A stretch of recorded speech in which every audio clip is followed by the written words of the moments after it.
Dalam perjalanan pulang dari konferensi tingkat tinggi Non Blok 4 di Aljazair pada 1973, Pangkop Kamtib Jenderal TNI Sumitro singgah di Paris dan Belanda.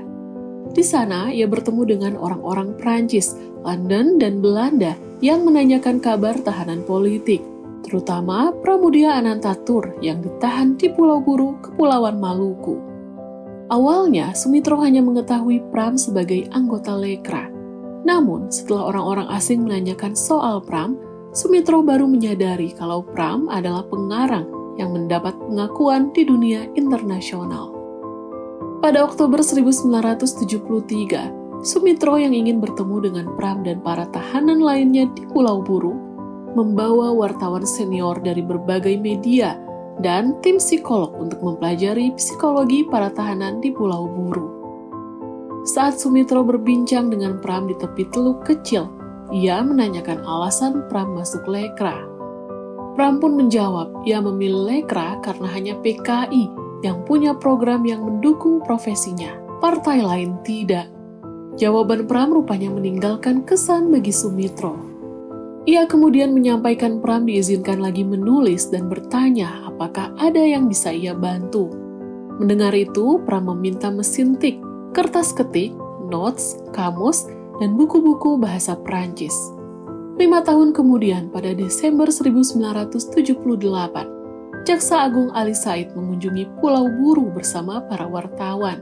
Salah satunya Pandana Baban dari Sinar Harapan yang ingin mewawancarai Pram. Saat Pandana Baban menemui Pram, ia sedang mengetik dengan mesin ketik tua merek Royal 404. Mungkinkah mesin ketik dari Sumitro? Ini tidak pernah diketahui. Di tengah wawancara dengan Pandana Baban, Pram menitipkan pesan terima kasihnya kepada Mohtar Lubis. Dalam kunjungan pada 1973, Mohtar memberikan obat Supradin, rokok bentol 1 pak, dan pasta gigi. Bahkan menurut Ramadan KH, Mohtar Lubislah yang menyarankan kepada Jenderal Sumitro agar Pram diberi mesin ketik dan peralatan tulis-menulis lainnya supaya bisa menulis. Kepada Panda, Pram menceritakan kehidupannya di Pulau Buru sejak mendekam pada akhir tahun 1969.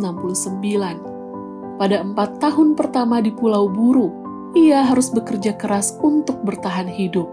Sehari-hari ia bekerja di sawah, membuka ladang dan juga jalan.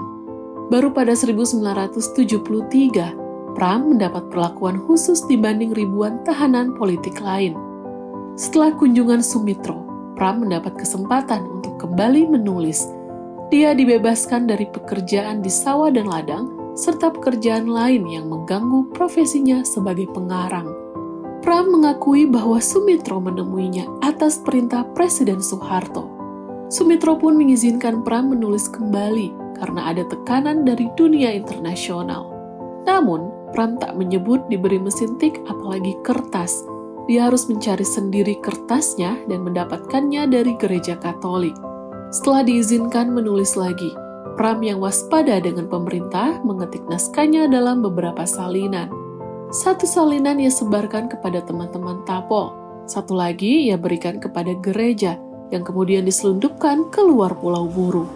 Dugaan Pram pun benar. Ketika dia dibebaskan pada 1979, naskah-naskahnya dirampas pemerintah. Pram hanya diizinkan pulang membawa baju dan surat-surat dari keluarganya.